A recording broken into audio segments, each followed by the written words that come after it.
So, good afternoon. Great to be here. I want to thank the county for inviting us to speak today. We're really excited about this program, and really want to thank also Randy and Pam, who have spent years putting this together, so very exciting. I do want to ask how many people here are either ranchers or farmers or identify in some capacity with doing some kind of farming or ranching?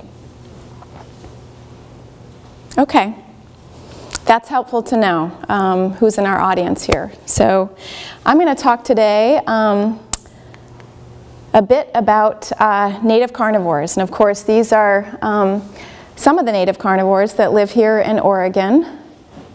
And of course, the wolf is starting to come back into Oregon. I know not yet in this area, but for all ranchers and people in ag, native carnivores can be challenging to coexist with. So we're going to talk today a little bit more about how we can coexist.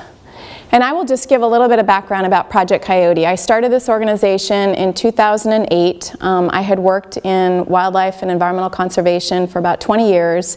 And I really saw the need for an organization that would help people learn how to better coexist with native carnivores, both in urban areas and in rural areas.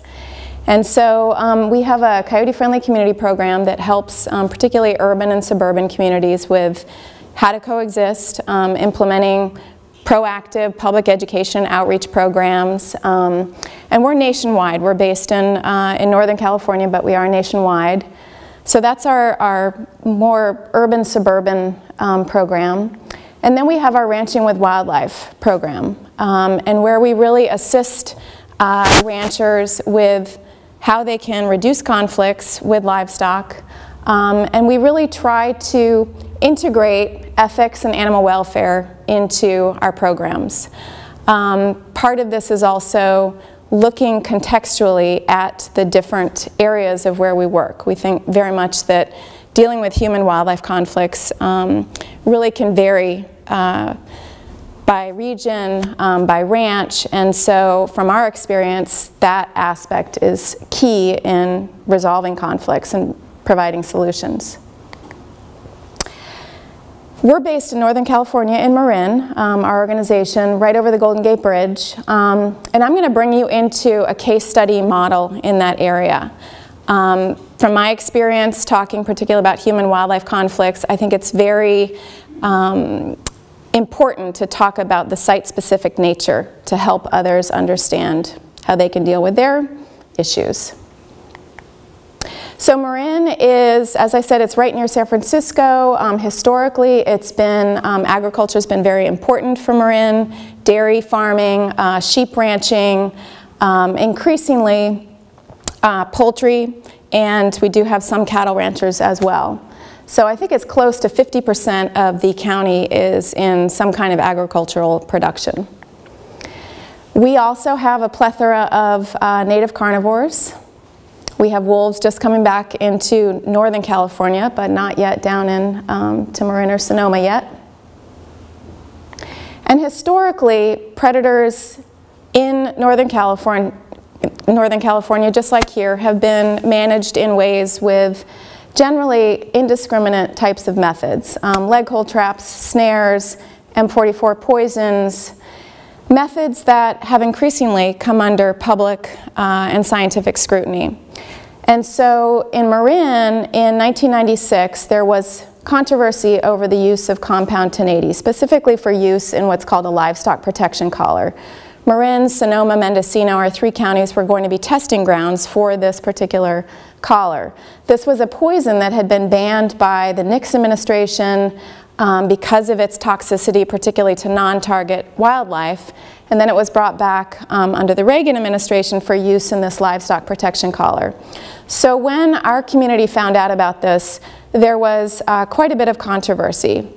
That controversy led to the Board of Supervisors directing our Department of Ag to mediate discussions between ranchers and conservationists and different stakeholder groups.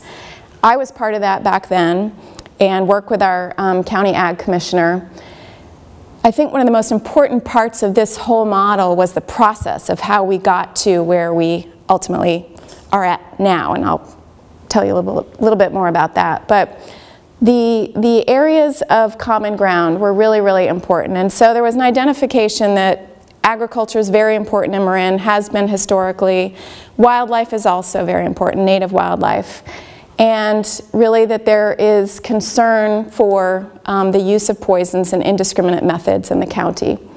There was also recognition that at that time, the current program really wasn't working for a lot of ranchers.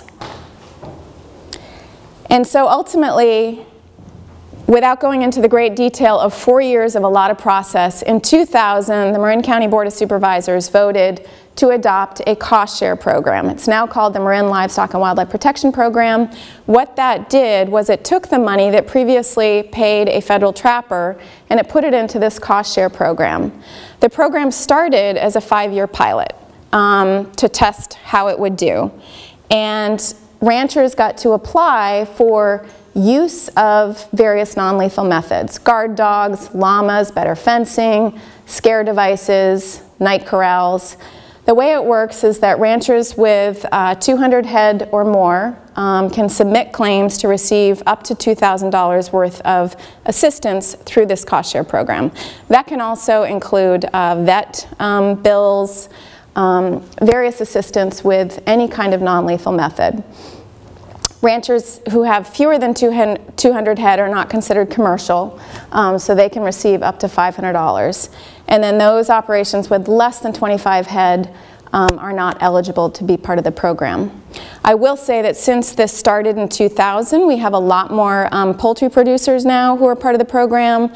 You know, we've seen some shifts in Marin where poultry, wine growers, other kinds of businesses are coming in. So that's certainly been part of the process, is to look at how can some of these other growers benefit from the program. And so, having seen how this unfolded, I will share that once there was a lot of resistance within the agricultural community to this program. You know, at the beginning there was a lot of controversy, period, between ranchers and conservationists, but that common ground was found. And then once we had 1 or 2 ranchers who bought into the program, and particularly ranchers who were respected by others, then all of a sudden it became a domino effect. But to me, having been part of this in a pretty deep way, it was very revealing to see that kind of cultural resistance. And then, you know, once they saw that, wow, there's a lot to benefit from this, and then once they really started to see that the guard dogs, the better fencing was actually working, and then they would share those stories with, you know, other ranchers, that's when we basically scaled up in a very quick manner. And now I think we have close to 100% of sheep ranchers in Marin County who are participating. And as I said, more poultry ranchers, farmers who are also partaking. And Anita Sauber, who was, she oversaw the real field implementation of it.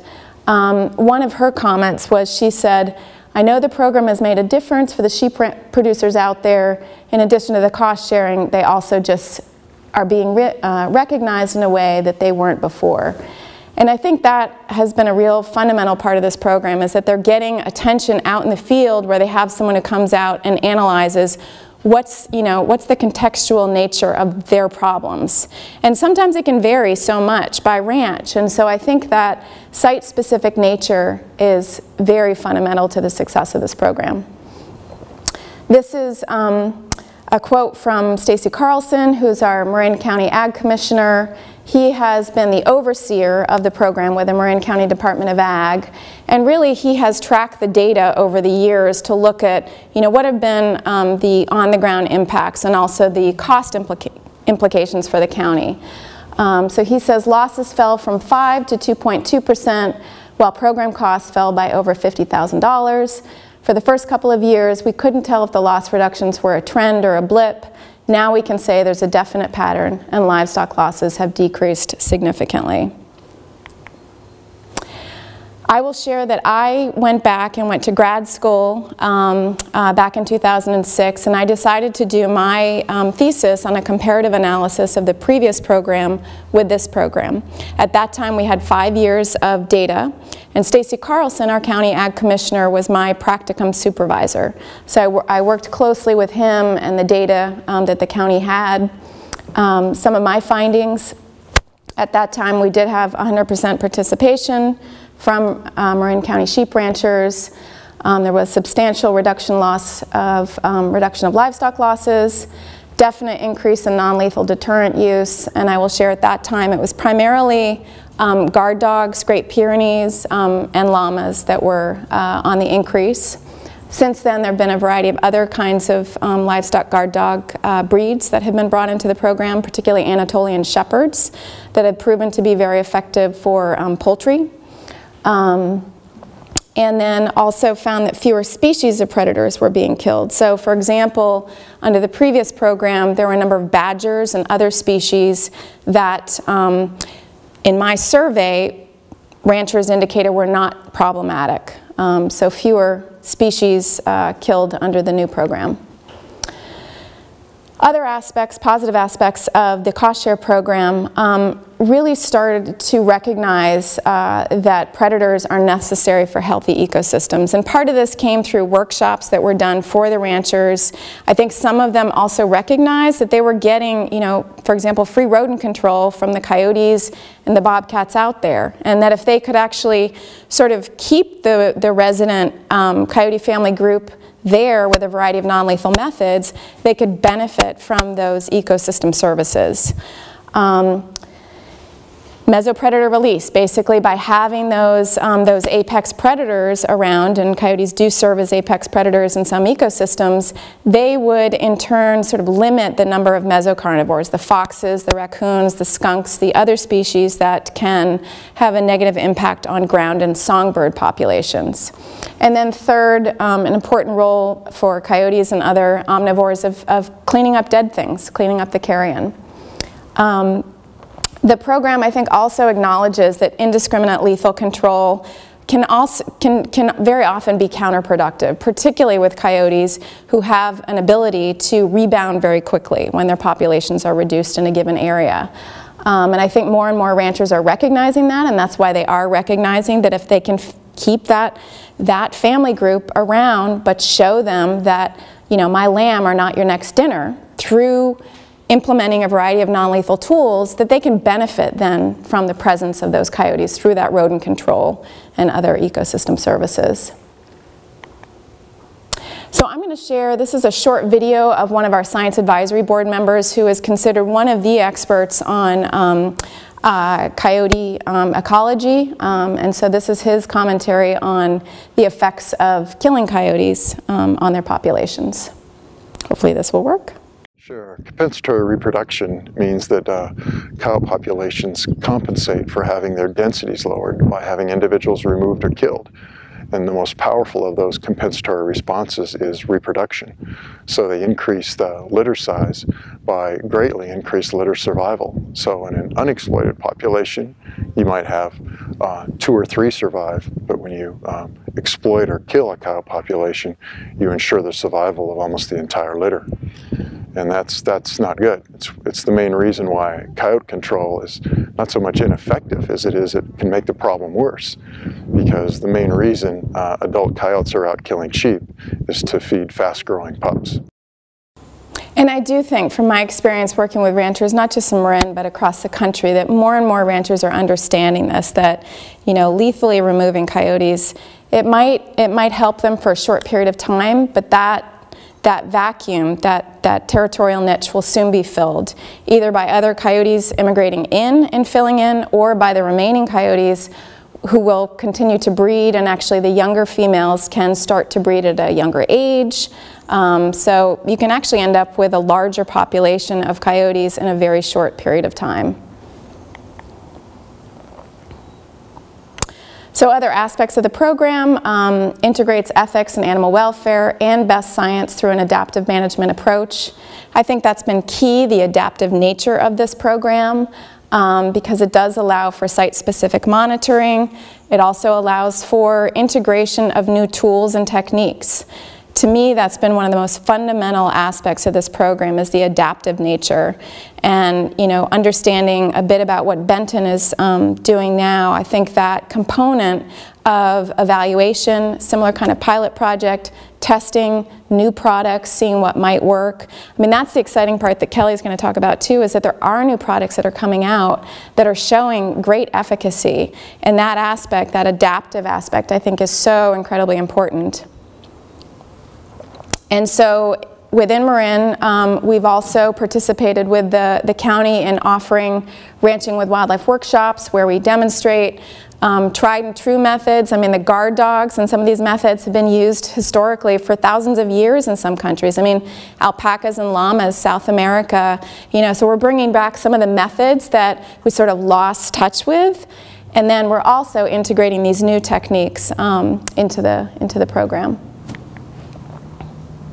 This is Foxlight, an exciting new device that Kelly's going to talk more of. This is out in West Marin, us doing some testing with some of the ranchers who participate in the Marin program. And then we had interest from across the country for this program. Interest about how'd you do it, how has it worked. So we have, as an organization, identified that film can be a very, very powerful tool for getting the word out. So we are working on a film that may end up in shorter videos and then a longer film, but I thought I'd share a little short trailer for that film.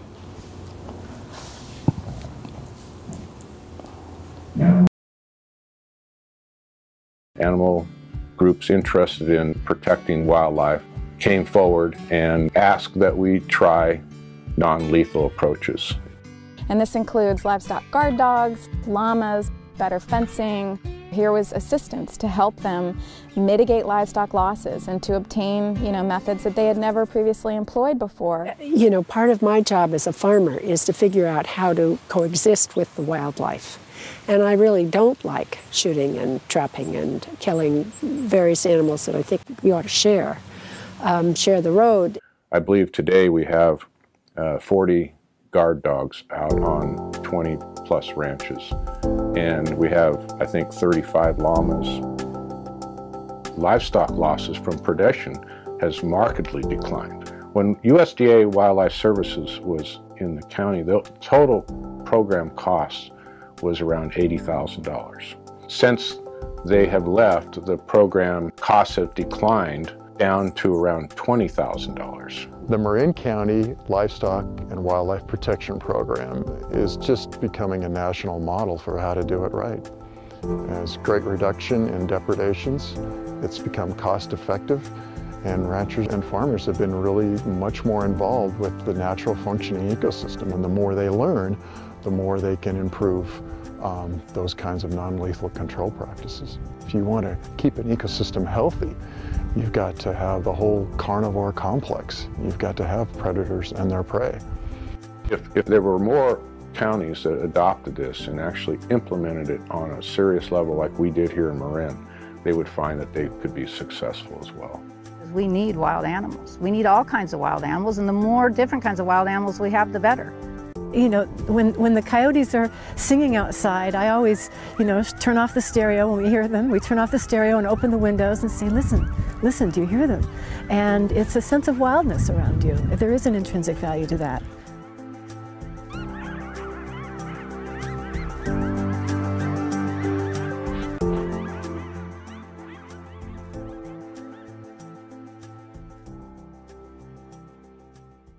So that's in the works.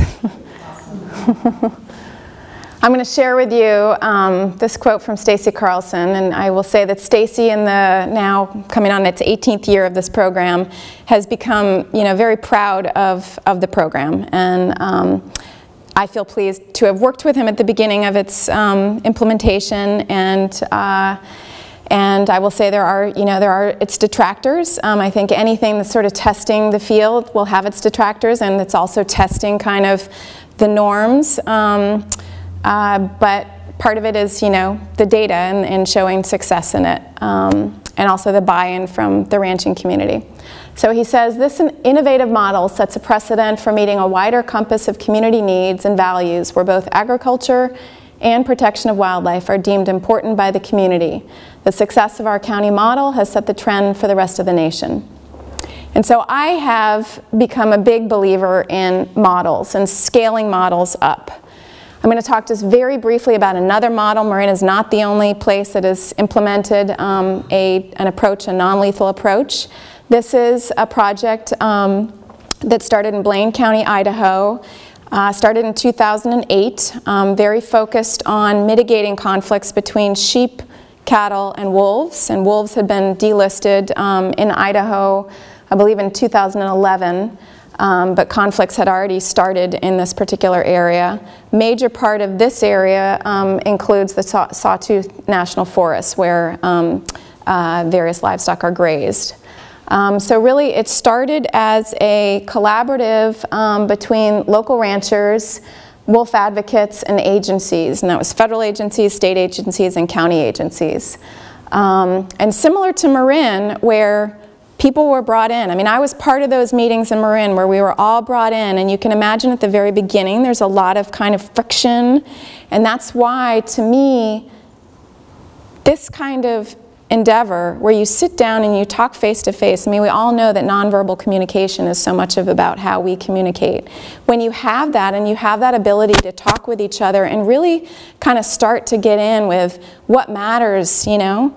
I mean, for me, when I did my thesis and I went out, the qualitative part of my study was going out and meeting with the different ranchers out in West Marin, spending time with them, having a beer, having dinner with their family, going out and having them say, you know, it's really hard to wake up and see a bunch of sheep dead, you know, and I got to share, well, you know what, I grew up with various native carnivores and I learned about, you know, their role, and I lived with a wolf growing up, and that was an orphan wolf. I won't go into all that, but we got to share those experiences, and to me, that's how we get to that next place. That's how we get to finding that common ground, and that's why I think, you know, this process similarly was people sitting down, the stakeholders, and sharing their stories and sharing their problems and sharing their frustrations, and then finding, you know, common ground of how can we move this. And so ultimately, they focused on these various non-lethal methods, human presence with a lot of guys going out and women on horseback following the cattle and really spending a lot of time out in the field. And that goes back to historical, you know, shepherds. Guard dogs, and now they've started to integrate Foxlights and some of these newer methods that Kelly's going to talk a little bit more about. So some of their data, documented sheep losses to wolves in the project area were 90% lower than the rest of Idaho, according to USDA National Agricultural Statistics Service. No wolves within the project area have been lethally removed as of 2018. And again, the adaptive management aspect, I think, is critical.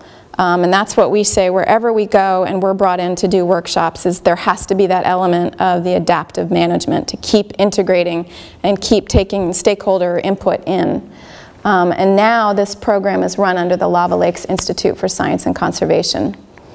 This is a short video with Becky Weed. Becky served on the Lava Lakes Conservation Group when they were starting to implement this. She now serves on our advisory board. She's a Montana sheep rancher, and she's going to talk a little bit about adaptive management here. Right now we only have, you know, 150 sheep with the lambs on them, so it's much smaller. When we used to have about 300 ewes. 300 ewes is probably about the maximum that a single guard dog can handle, and if we were dealing with a pack of wolves, that wouldn't be sufficient. So although there have been wolves sighted going through this neighborhood, probably less than a half mile from our place, there are no resident packs here. If we really had a resident pack of wolves, we'd have to have a lot more guard dogs. So, you know, for a small flock of sheep, you can't really justify that economically, and it would be a major challenge. But with a small flock of sheep, it's easier to manage things. So, you know, the guard dogs are the primary tool, but there's lots of other management tweaks that we do every day. At the most vulnerable times of year, we don't leave the lambs out where we can't keep an eye on them. I make my presence known at all sorts of weird and unpredictable hours. Doing that with a flashlight really helped when we had mountain lion trouble because cats don't really like light. I pee in the back corner to mark my territory. I'll do anything. And it's like any form of integrated pest management. You can't point to any single tool and say, oh, that's the one. It really involves a commitment that makes you both willing and able to just do different things at different times. And if I've learned anything from almost 30 years of living in this place, it's that adaptability is the name of the game. You know, one year we went through a period of probably 4 years where we had a lot of trouble with foxes, and before we had the guard dog, and then after several years, mange went through the local fox population, and they stopped being an issue. And when we had probably a dozen fox dens within 3/4 of a mile of this place, and I used to go put mothballs at the mouth of the fox den, and it actually seemed to make a difference. I can't prove that's what made a difference, but we stopped having troubles after that right here in our backfields. So, you know, you learn some tricks and they can work, but you have to be prepared for the fact that 3 years from now you might need to learn something else. So I love the adaptability is the name of the game, because that's really what I think is critical. And I will share that the adaptability aspect is, I sometimes get asked, so why did you choose the coyote as your flagship icon animal for Project Coyote when you work on other more sexy, charismatic megafauna, the wolves, the mountain lions, the bears, North America's apex predators? And part of my response to that is this is such a flexible, adaptable, resilient animal. And I think we have so much to learn from coyotes. I know for ranchers, they are, you know, sometimes the most difficult to deal with. And yet if we can learn some of how they've adapted and how they've been able to deal with, you know, 200 years of persecution, at a time of incredible ecological and social upheaval and change, I do think we can learn a lot from the coyote. One of my favorite quotes, Charles Darwin, "It is not the strongest of the species that survive, nor the most intelligent, but the ones most responsive to change." So I'll leave it at that. And I can take any questions.